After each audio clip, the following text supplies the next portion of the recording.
Illinois has been one of the best places I've ever hunted in my life, and we've had some enormous success up there. It's something that I really look forward to every year. What an amazing deer.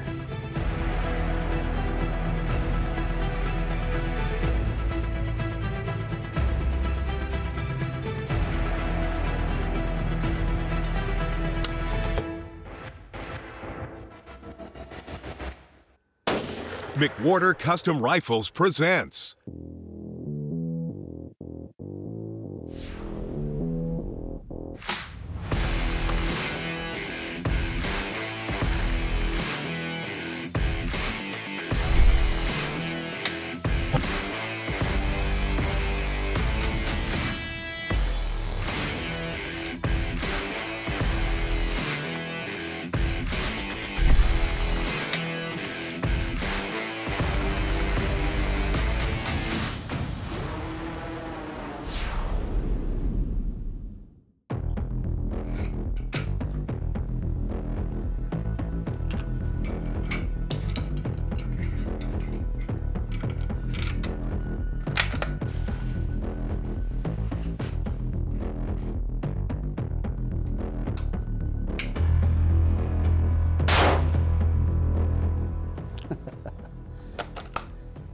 Well, that's a dead buck at 500 yards with a 45 XML.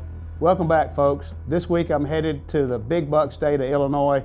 My little 160-acre lease has been so good over the years. The bucks are in rut there, 45 XML is ready. You don't want to miss this.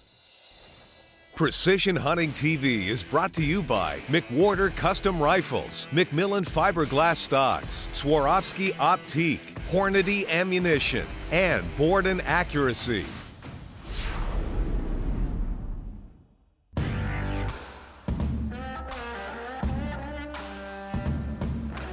Well, it's finally gotten here. It's mid-November, and that means time to go to Illinois.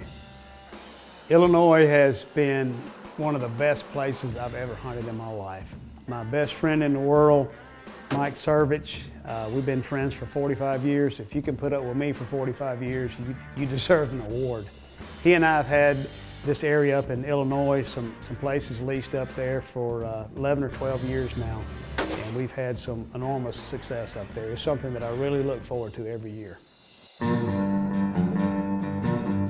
Illinois is one of the main reasons that we developed this 45 XML. Nothing else gives you the advantages that this gun gives you in a state that only allows shotgun and muzzleloader hunting and bow hunting.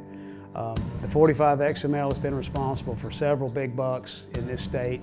I've killed many big bucks with this on our little lease up there, and this year was going to be no exception. This episode spans 2 seasons. I managed to kill 3 really big bucks with the 45 XML. It's really a game changer. You don't want to miss this episode.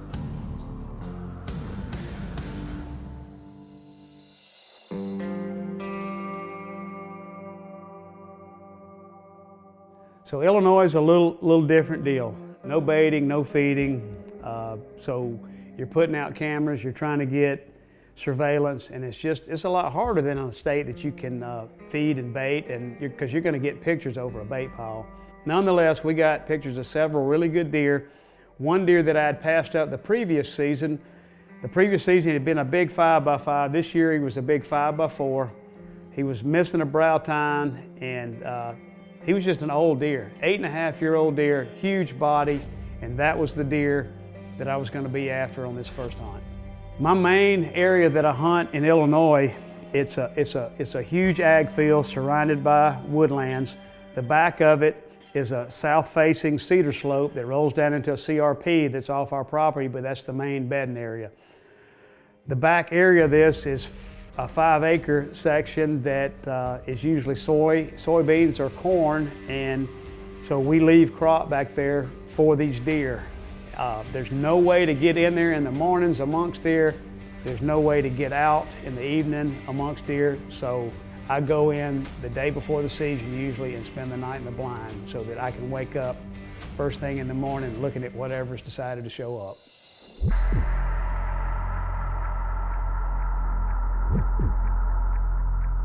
The first night of the season, it wasn't extremely cold in the blind. I stayed there and woke up the next morning, loaded my muzzleloader, and got ready for the day. Not a whole lot of activity that morning, as I remember, just the usual does and small bucks. But the afternoon was typically the best time to kill these bucks, I thought, and I couldn't wait till the first afternoon. First afternoon arrived, saw several really good bucks, young up-and-comers as usual, but not my target buck. So I decided that one more night in the blind was a small price to pay for a chance at this monarch.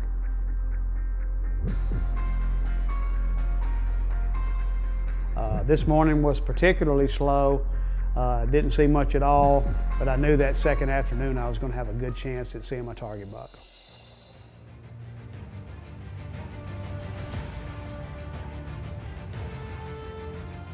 The usual suspects show up, a whole lot of does, a whole lot of small bucks, and out of the corner of my eye, I see this buck walk out.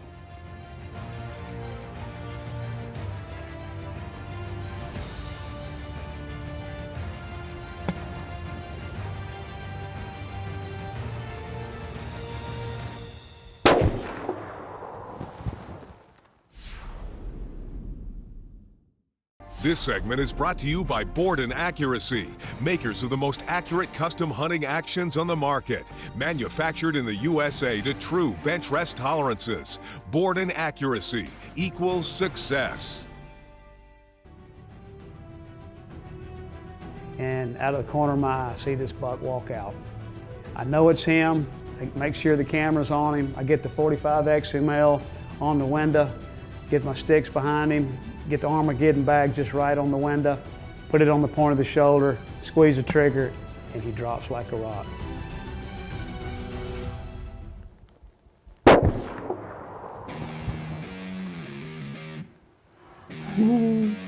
Got him, got him, got him, got him, got him, got him, got him, got him, got him, down in his tracks.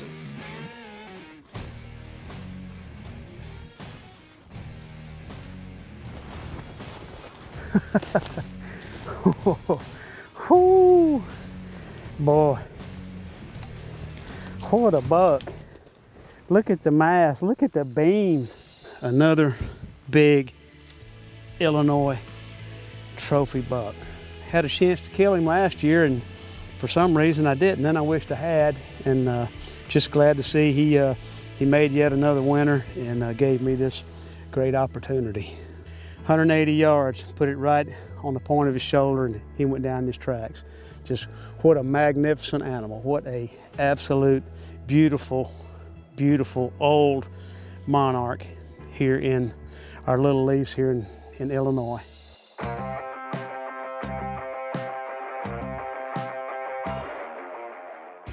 So first hunt, got my target buck. I'm on top of the world. I got 2 more seasons because you got 2 tags in Illinois. You got firearm season and you got muzzleloader season. You can take a second buck during firearm season with your muzzleloader, but muzzleloader only on the last season. So I hunted both of those seasons. Never saw my target buck, but in the process of looking for him, I had another buck that really, really caught my eye. A big mainframe 8-pointer with an inside point, couple of kickers. He was only a 4-year-old, and even though he's in the mid-160s, I decided to pass him, hoping he'd make it to the next year. Fast forward to 2022, Mike and I ran our camera surveys up there, and we got a lot of good pictures. The deer that I had let go the year before had turned into an absolute monster. We looked at him and looked at him, and Mike tried to bow hunt him a little bit, and I think he saw him once or twice. In muzzleloader season, it was my time. Same protocol, get in the blind the night before and hope for the best.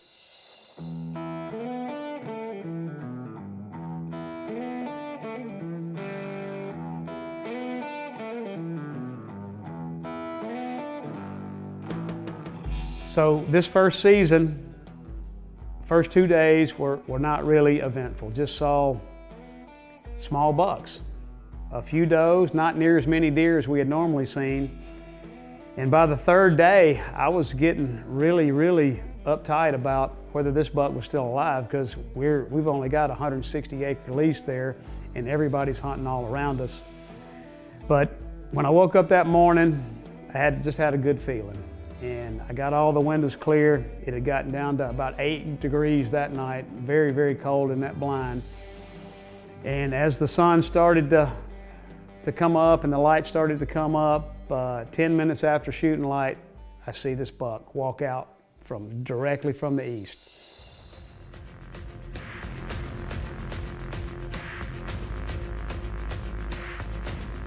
There's a couple of does out there with him.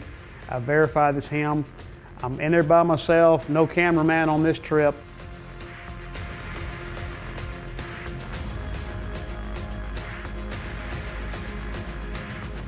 I got the camera on him, got it as focused as I could in the low light, and even though it was legal light, it just was very dark footage. I knew it was going to be.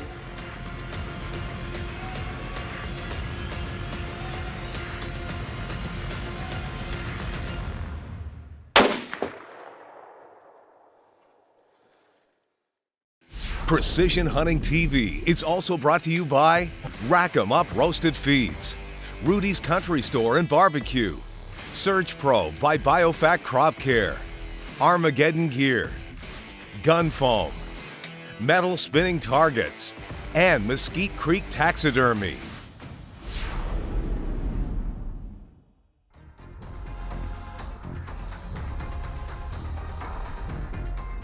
I got the camera on him, got it as focused as I could in the low light, and even though it was legal light, it just was very dark footage. I knew it was going to be, but he's standing out there at about 125 yards. As soon as he turned and gave me a .42 shot, I piled that 325 grain bullet at 3,100 feet a second right in that front shoulder.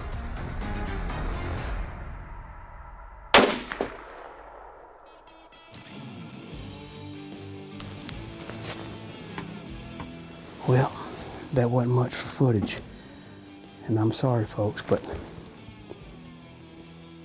it's 12 degrees and that was my target buck. And I've slept in this blind and waited for that buck since Thursday night. I got out of the blind. I always load an extra shot just in case something happens, deer jumps up. And as I'm approaching this deer, I'm realizing just how big he is. What a monster. Start out, first and foremost, thank you, Lord Jesus, for letting me hunt these magnificent animals. I saw this deer and filmed him 2 or 3 times last year as a 4.5-year-old, and he was a basic 8-pointer with this inside point here, and he just turned into something incredible. That G2 there is probably pushing 15 inches long. That one's over a foot, 13 inches long. Sticker, got a sticker back here, big brows, huge mass, 45 XML. This is what they're for. We build these guns because when you get the opportunity of a lifetime like this, you know you can count on it doing the job. That 325 grain Pittman bullet did the job. I'll be back here in about 12, 15 days and probably won't beat this one. Amazing animal.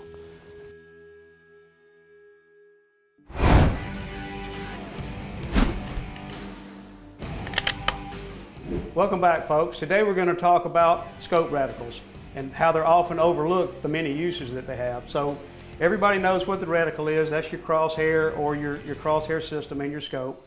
You can have a mill reticle or you can have an MOA reticle. For discussion purposes today, we're going to assume we got an MOA reticle, like a 4WX that Swarovski has, which is 1-minute holes, and it's got the slats in between. So for wind, we like to hold for wind instead of dialing wind. It's quicker. If your conditions change while you're in the scope, you don't have to get back out of it to dial your wind. So it's a much quicker hold. If you've got an elevation MOA line in there, you can also hold for quick shots at relatively short distances, and you don't have to dial that. Right, absolutely, and that's an excellent use of it. You know, and like whenever it comes to the acquisition part of it, you know, it just takes so much time to come off and dial. That's right. And then sometimes people forget, like some of these scopes are set dial up. it the wrong way. Yeah, dialing left or right. I mean, in the heat of the moment, that's always a. So but if you're holding it, you're looking at it, so you're not going to make that. Right, and you don't ever have to come off target. You don't ever lose sight of what you're after or the conditions that are going on. Another use, you know, like range estimation. You know, like we can use the reticle to measure the height of the animal. Like Whitetail deer at 500 Whitetail yards. deer at 500 yards, and he's 18 inches. You'll see how many MOA it takes. Right. And then you'll take and multiply that by the 18 inches by the MOA, and that'll give you a range as far as how far away he is. Right. And it's it's good out to about 600 yards, because like not every animal is going to be 18 inches, so you have some variable there in the size. So you want to keep that in mind on using the reticle for that. If he's walking away from you, you can see how wide his spread is. You can see how many MOA his spread is. I'll tell you, I will use the reticle to measure my animals, and it's a really simple math on this one, everybody. So all you have to do with that one is, with your stadia lines, you take your crosshair and put it on one side, and you take and see how many MOA, how many stadia lines that rack is taking up. We're going to range the animal, and once we know the distance, let's say it's 500 yards, right?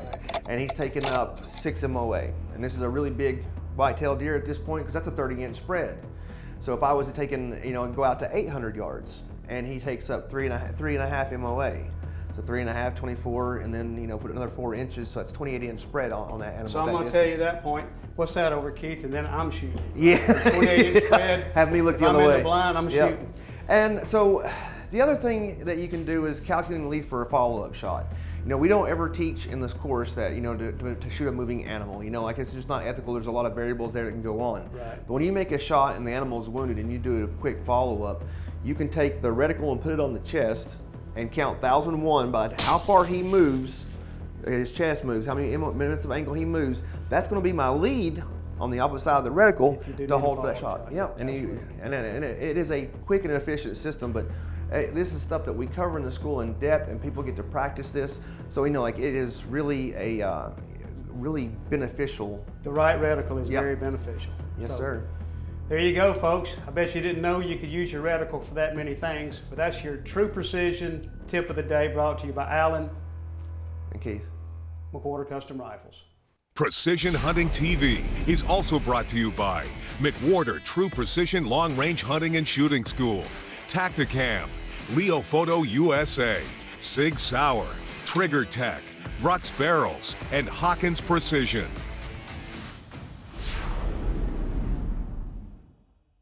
This segment is brought to you by Rudy's Country Store and Barbecue, real Texas barbecue.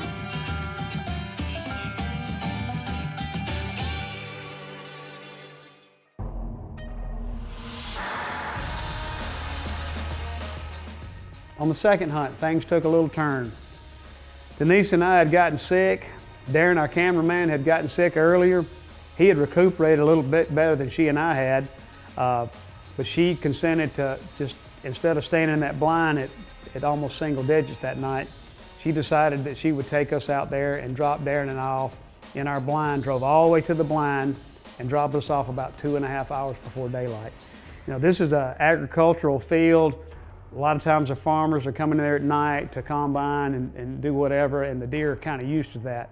When they come unglued is when they see people walking to and from blind. So she drove us all the way to the blind. We saw a few eyes run out of the field, and Darren and I settled in there for the morning. It was a long wait for the sunlight, but as soon as it got daylight, we had some deer right in front of us. On this hunt, I didn't really have a target buck. We were just kind of seeing if something would show up. With all this corn on the ground from this field here, we just were hoping that a monster would show up, and he did. That's a buck. That's a good buck. Ooh, that's a shooter, Darren. He's right there in that corner.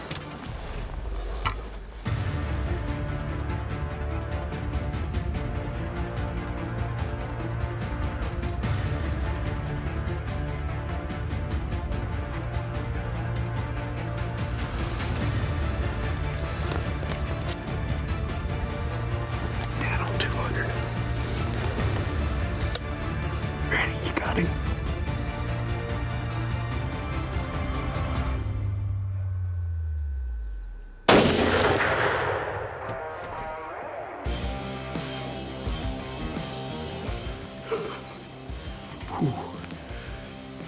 He ran, but I think I smoked him.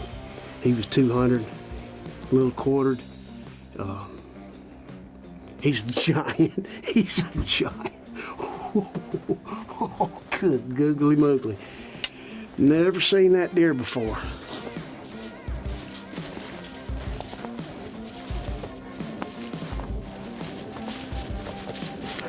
Oh!